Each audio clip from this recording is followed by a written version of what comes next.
Start करते हैं जी with from introduction. For tall building it is necessary to provide adequate stiffness to resist the lateral forces caused by wind and earthquake। क्योंकि जो आपकी tall building होगी उनमें इनका जो इफेक्ट है वो कंसिडरेबल इफेक्ट होगा, विंड का भी और अर्थक्वेक का भी। तो इस लेटरल फोर्सेस को रेजिस्ट करने के लिए हमें जो है स्टिफनेस प्रोवाइड करनी है बिल्डिंग को। तो वो स्टिफनेस हम प्रोवाइड करते हैं through shear wall. When such buildings are not properly designed for these forces, they may be very high stresses, vibration and side sway when the forces occur. The result may include not only severe damage of the building but also considerable discomfort for their occupants।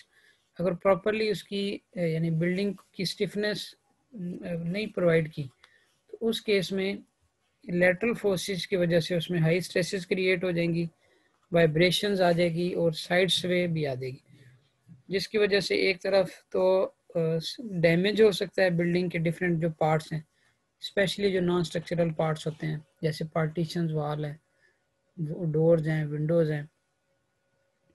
और दूसरी चीज़ है कि with respect to serviceability वो भी एक failure consider होगा कि जो उसमें ऑक्यूपेंट्स हैं, जो वहाँ के रहने वाले हैं, वो वाइब्रेशन की वजह से एक यानी अनसेफ फील कर रहे हैं अपने आप को। इसलिए ये यानी बिल्डिंग को अगेंस्ट लेटरल फोर्सेस जो है ना ये स्टिफ होना चाहिए।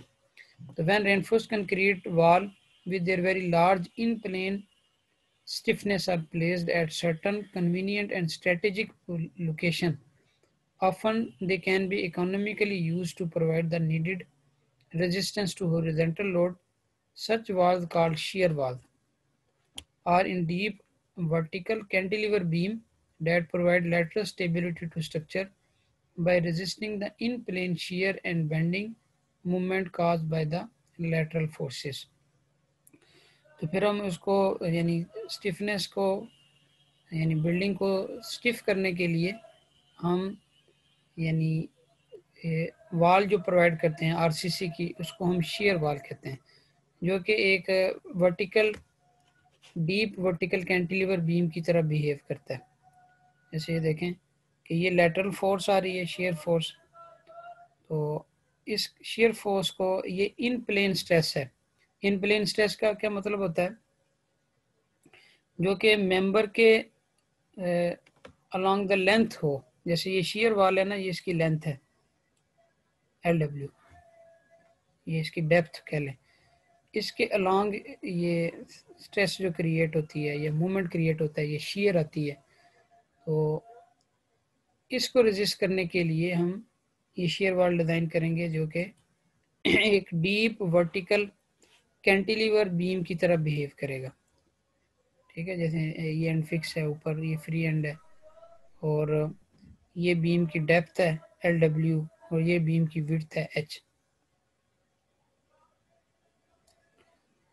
इस बिल्डिंग में देखें, जैसे यहाँ से फॉर एग्जांपल ये विंड लोड है, इस विंड लोड की वजह से जो है जो तो आपकी बीम है या कॉलम है वो इतने ज़्यादा स्टिफ नहीं है कि जिसकी वजह से इस लोड की वजह से ये यानी स्वे ना हो। तो इनको नॉन स्वे करने के लिए हम क्या कहते हैं कि ये वाल्व प्रोवाइड करते हैं, लेटरल वाल्व, शेयर वाल्व। तो अब शेयर वाल्व ये जो प्रोवाइड करेंगे, ये वाले शेयर वाल्व, तो ये जो लेटरल फोर्सेस आ रही हैं जो इसको यानी थ्रू स्लैब बिल्डिंग को मूव कर रही हैं, ठीक है, उनको ये इसकी जो स्टिफनेस है शेयर वाल की उसको रेजिस्ट करेगी। अगर इसी तरफ अगर दूसरी डायरेक्शन से लोड आ रहा है, से लोड आए, ठीक है, तो इस लोड को रेजिस्ट करने के लिए ये वाल होगी शेयर वाल। ठीक है, तो इस डायरेक्शन से जो लोड आ रहा है उसके लिए ये शेयर वाल हैं A और B, और अगर इस डायरेक्शन से लोड आए तो फिर आपकी ये जो शेयर वाल हैं ये उसको लेटरल स्टिफनेस प्रोवाइड करेंगे बिल्डिंग को। ठीक है, तो इसलिए ये ज़रा आप इसको देखोगे, अगर इधर से लोड आ रहा है लेटरल लोड यानी विंड की वजह से या अर्थक्वेक की वजह से, तो ये जो वाल्व हैं A और B ये उसको लेटरल स्टिफनेस दे रही है बिल्डिंग को। तो यानी इसमें जो रिएक्शन क्रिएट होगा वो opposite to lateral force direction होगा। तो ये आपको महसूस होगा कि ये स्लाइडिंग ऑफ टू लेयर्स है, यानी सिर्फ से फोर्स आ रही है और इधर से रिएक्शन आ रहा है, इसलिए हम इसको एज अ शेयर, इसको यानी स्लाइडिंग ऑफ टू लेयर्स की वजह से इसको हम वाल को शेयर वाल कह देते हैं। और लेकिन असल में तो इस लोड की वजह से इसमें बेंडिंग आएगी, जैसे ये बेंडिंग शो हो रही है, तो बेंडिंग के लिए हम ये स्टील प्रोवाइड करते हैं। तो बाद वक़्त नाम से कन्फ्यूजन सी हो जाती है कि ये तो असल तो बेंडिंग क्रिएट हो रही है लेटरल फोर्सेस की वजह से, और नाम हम इसको शेयर वाल दे देते हैं। तो शेयर वाल मैंने आपको बताया कि ये इस इफेक्ट की वजह से जो लेटरल फोर्स के अगेंस्ट इसमें रिएक्शन क्रिएट होता है, तो ये स्लाइडिंग एक बनती है, तो इस वजह से इसको हम शेयर वाल कहते हैं।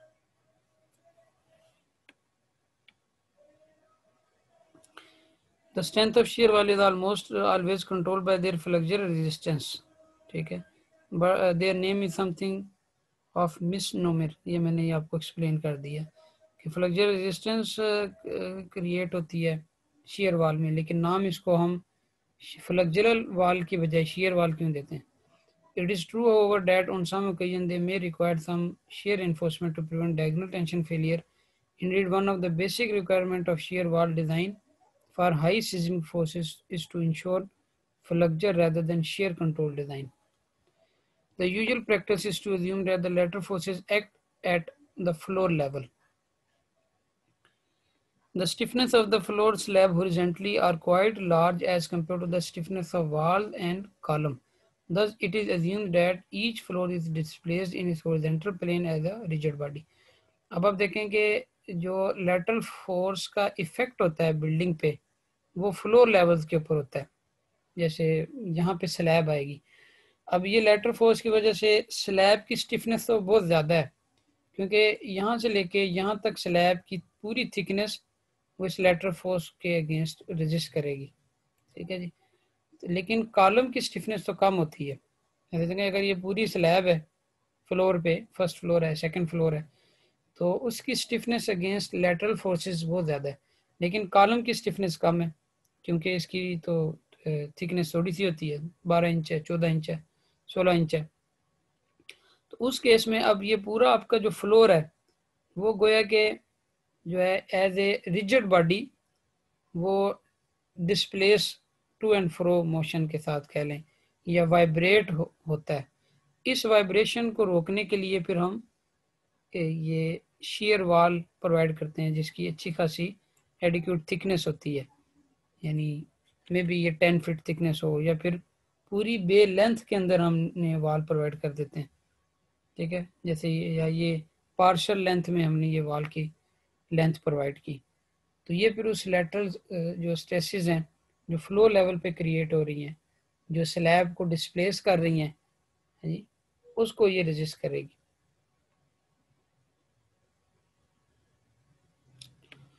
Figure 18.3 shows the plane of building that is subjected to horizontal forces. The lateral forces, usually from wind or earthquake load, are applied to the floor and roof slab of the building, and those slabs acting as a large beam lying on their side or diaphragm transfer the load primarily to the shear wall A and B, ठीक है, इनकी वजह से load आया A और B पे। Should the lateral forces be coming from other perpendicular direction, they would be resisted primarily by the shear walls C and D. इधर से लोड आ रहा है तो फिर C और D इसको रेजिस्ट करेंगे। The wall must be sufficiently stiff so as to limit deflection to reasonable value. Shear wall are commonly used for building with flat plate floor slab. In fact, this combination of slab and walls is the most common type of construction used today for tall apartment building and other residential building. Flat plate floor system वो है कि जिसमें हम beam use नहीं कर रहे, simple flat यानी slab है और स्लैब के नीचे सपोर्ट है कॉलम्स की शेप में या वॉल्स की शेप में। उस केस में फिर जो शेयर वॉल है ये बहुत ज़्यादा यानी इम्पोर्टेंट स्ट्रक्चरल मेंबर बन जाता है, क्योंकि अगर तो बीम है तो बीम कॉलम्स की स्टिफनेस को बढ़ा देते हैं। फॉर एग्जाम्पल अगर यहाँ पे हमने बीम दिया हुआ है, यहाँ भी बीम दिया हुआ है तो आप देखें कि बीम ने कॉलम को स्टिफ किया हुआ है, ठीक है, लेकिन अगर कोई बीम नहीं है तो स्लैब की वजह से कॉलम की स्टिफनेस तो बहुत कम है लेटरल फोर्सेस को रेजिस्ट करने के लिए, उस केस पे फिर हम shear wall प्रोवाइड करेंगे।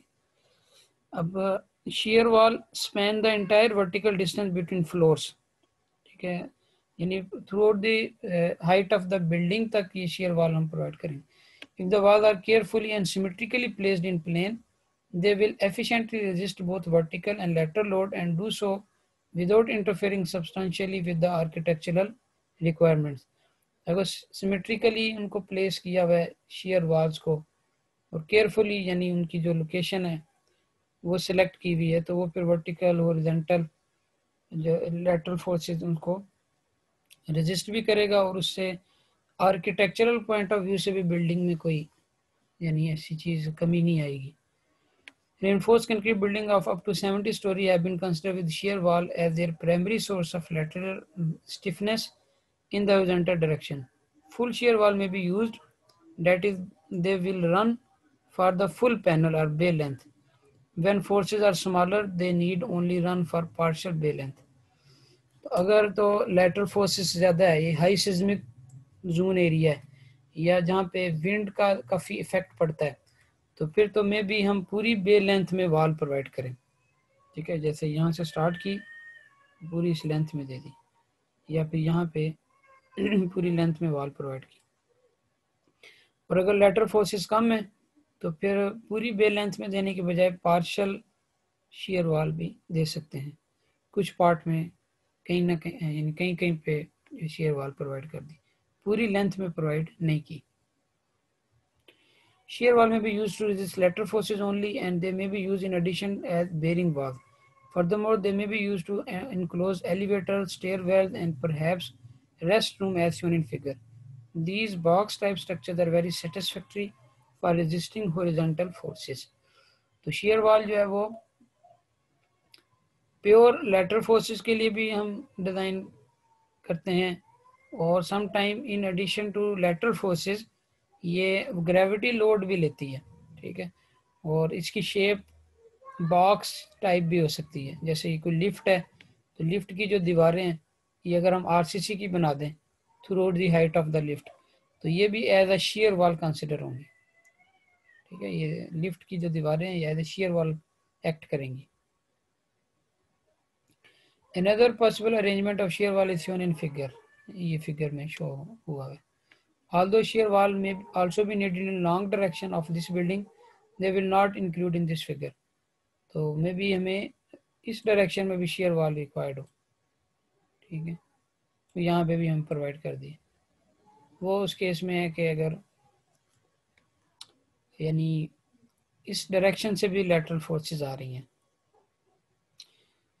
उसके बाद आगे एक दो टॉपिक, ये जो एक दो पैरे हैं ये दिए हुए हैं पैराग्राफ रिलेटेड टू ओपनिंग, तो इसको अवॉइड करना चाहिए कि शेयर वॉल में ओपनिंग ना आए। अगर ओपनिंग आए तो मिनिमम साइज की ओपनिंग आए, क्योंकि अगर लार्ज साइज ओपनिंग आएंगी तो डेफिनेटली उससे शेयर वॉल की जो स्टिफनेस है वो कम हो जाएगी। On most occasions, it is not possible to use shear wall without some opening in them for doors, windows, and penetration for mechanical services. Usually, it is possible, however, with careful planning to place these openings so they do not seriously affect stiffness or stresses in the wall. When the openings are small, their overall effect is minor, but this is not the same case when large openings are present. तो small अगर opening है तो उनका effect भी minor होगा, अगर opening large हो गई तो फिर उसकी वजह से वो काफ़ी उसकी स्टिफनेस को मुतासिर करेगा। दूसरी जो ओपनिंग देनी है वो भी एक सिमेट्रिकल रोज में और वर्टिकल हों, और the wall section on the side of these openings are tied together by beam enclosing the wall by floor slab or by combination of both. Opening भी क्लोज्ड हो यानी उनको उनके चारों तरफ जो है वो टाई हुआ हो विद बीम या फिर वॉल्स के साथ या फ्लोर के साथ। As you can see, the structural analysis for such a situation is extremely complicated. अगर किसी भी स्लैब के अंदर ओपनिंग आ जाए तो ये काफ़ी एक कॉम्प्लिकेटेड स्ट्रक्चर बन जाता है design analysis point of view से। Although shear wall design are often handled with empirical equation, they can be appreciably affected by the designer's previous experience. आगे इसका ये यानी इसकी कुछ advantages with respect to earthquake है. When earthquake resistant construction is being considered, note that relatively stiff part of the structure will attract much larger forces than will the more flexible part. तो building के जो stiffer part होंगे वो earthquake resist करने में ज़्यादा role play करेंगे as compare to flexible part. इसलिए a structure with reinforced concrete shear wall is going to be quite stiff and thus will attract large seismic forces. तो seismic forces का बड़ा effect होगा उनके ऊपर जो स्टिफर पार्ट है बिल्डिंग के, जैसे shear wall है. इसलिए अगर shear wall brittle हुई, if the shear wall are brittle and fail, the rest of the structure may not be able to take the shock. ठीक है, तो इसलिए हम जो shear wall बनाते हैं वो उसको यानी डक्टाइल नेचर का बनाते हैं. पीसीसी की वॉल को हम एज ए शेयर वाल नहीं ले सकते, बल्कि शेयर वाल को हमने आरसीसी का बनाना होता है ताकि उसकी नेचर डक्टाइल हो और लोड आने के ऊपर यानी अर्थक्वेक फोर्सेस को वो अब्जॉर्ब कर सके. If the shear wall are ductile however they will be, if properly designed, they will be very effective in resisting seismic forces. Tall buildings are often designed with shear wall to resist seismic forces, and such buildings have performed quite well in the recent earthquake. During an earthquake, properly designed shear wall will decidedly limit the amount of damage to the structural frame. They will also minimize damage to the non-structural part of the building such as window, doors, ceilings and partitions. तो damage को भी ये control करेगी share wall, और दूसरा serviceability point of view से भी यानी एक्सेसिव वाइब्रेशन, साइड स्वे, इस तरह की चीज़ें को भी ये यानी शेयर वॉल रेजिस्ट करेगी. Figure 18.6 shows a shear wall subjected to lateral force Vu. The wall is in actually a cantilever beam of width h and overall depth L. तो ये देखें, अगर ये lateral force है तो इस lateral force की वजह से तो जो shear wall हम देंगे ये उसकी डेप्थ होगी LW. बिल्कुल ये तो वर्टिकल है कैंटिलीवर. अगर आप समझने के लिए देखें कि बीम है, ये बीम होता है क्रॉस सेक्शन, यहाँ से लोड आ रहा है, तो इस लोड के जो परपेंडिकुलर जो डिस्टेंस है ये डिस्टेंस होता है D यानी H. ठीक है, जो इसके पैरेलल है, जो इसके परपेंडिकुलर डिस्टेंस होता है ये होता है विड्थ ऑफ बीम. ठीक है, इसी तरह शेयर में लेटरल फोर्स है, वर्टिकल नहीं है, तो लेटरल फोर्स के जो परपेंडिकुलर होगा वो गोया कि शेयर वॉल की डेप्थ होगी, और ये जो इसके परपेंडिकुलर डिस्टेंस है ये शेयर वॉल की हाइट होगी. और डेप्थ में जब हमने इफेक्टिव डेप्थ लेते हैं टोटल जो थिकनेस है बीम की उसमें कवर माइनस करते हैं, तो इस केस में हमने जो इफेक्टिव डेप्थ लेनी है फॉर शेयर वॉल वो 0.8 टाइम्स ऑफ LW लेंगे.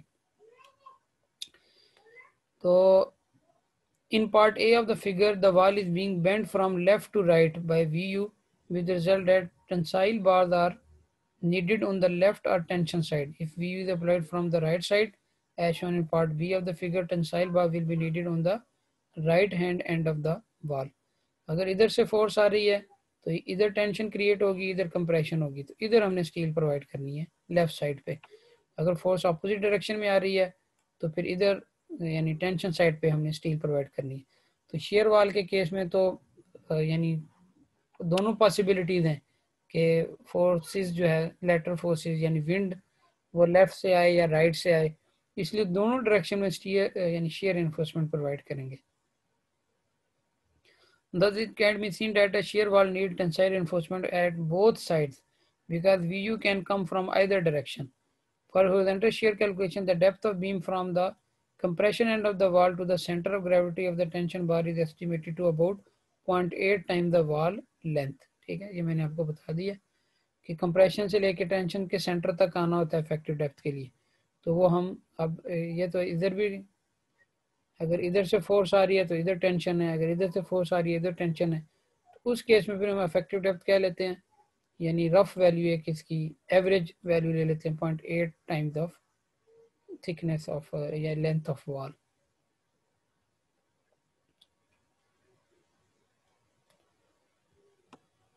8 times the wall as per section 11.5.4.2 of ACA code। ACA code 31814 में इस सेक्शन पे आप जाएंगे तो वहाँ पे ये लिखा हुआ है कि हमने इफेक्टिव डेप्थ फॉर shear की वैल्यू लिखनी है 0.8 times of wall length. The shear wall acts as a vertical cantilever beam in providing lateral support. It is subjected to both bending and shear. For such a wall, maximum shear and maximum moment can be calculated at the base. If flexural stresses are calculated, their magnitude will be affected by the axial load, and thus its effect should be included in the analysis. तो maximum shear maximum movement के against हम इसके steel design करेंगे। दूसरी बात ये कि अगर तो शीयर वाल हम दे रहे हैं प्योर फ्लेक्चरल लैटरल फोर्सेस के लिए, फिर तो हमने मैक्सिमम मोमेंट और शेयर कैलकुलेट कर लिया वी यू के अगेंस्ट। लेकिन अगर लैटरल फोर्सेस के अलावा इसके ऊपर कोई लोड भी आ रहा है, एन की जो वैल्यू है, ठीक है, तो इस एन की वैल्यू और वी यू दोनों को कंसिडर करेंगे शेयर वाल के डिज़ाइन में। तो ये फिर एक कॉम्प्लेक्स सा बिहेवियर बन जाएगा शेयर वाल का। उसके लिए फिर हम इंटरेक्शन कर्व यूज़ करते हैं, जैसे कॉलम इंटरेक्शन डायग्राम होती हैं यूज़, इस केस में भी फिर आपकी इंटरेक्शन डायग्राम यूज़ होंगी।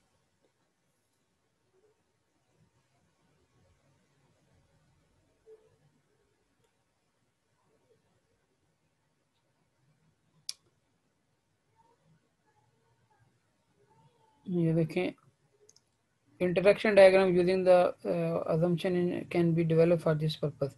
अगर उसमें यानी शेयर वाल पे लेटरल फोर्सेस भी हैं, ग्रेविटी लोड भी है, तो उस केस में फिर इंटरेक्शन डायग्राम यूज होगी। फिर यूँ समझें कि ये स्ट्रक्चरल मेंबर है जिस पर फ्लक्जल भी आ रही है, स्ट्रेसेस भी आ रही हैं और नॉर्मल स्ट्रेसेस भी आ रही हैं।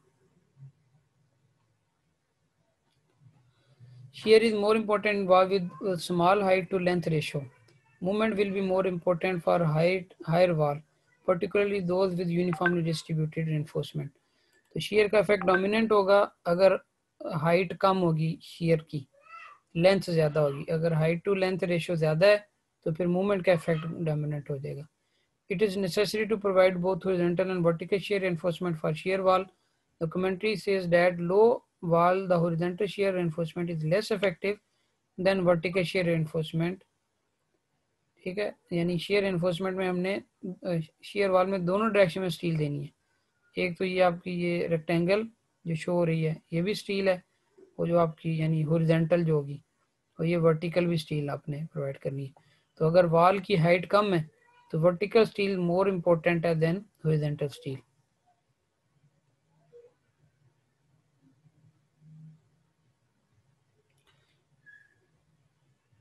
Reinforcing bar are placed around all openings regardless of whether structural analysis indicate a need for them. Such a practice is deemed necessary to prevent diagonal tension cracks। तो जहाँ पे ओपनिंग आ गई वहाँ पे हमने यानी स्पेशल रेनफोर्समेंट भी provide करनी है, अगरचे स्ट्रक्चरल एनालिसिस के पॉइंट ऑफ व्यू से वहाँ पे रिक्वायर्ड ना हो। इसलिए आपने देखा होगा कि जहाँ पे कहीं कॉर्नर्स आ जाते हैं, ओपनिंग्स आ जाती हैं, वहाँ पे एक्स्ट्रा स्टील भी देते हैं, यानी डायगोनल डायरेक्शन में भी स्टील प्रोवाइड कर देते हैं, इस तरह स्टील दे देते हैं ये ओपनिंग वाली जगह पे।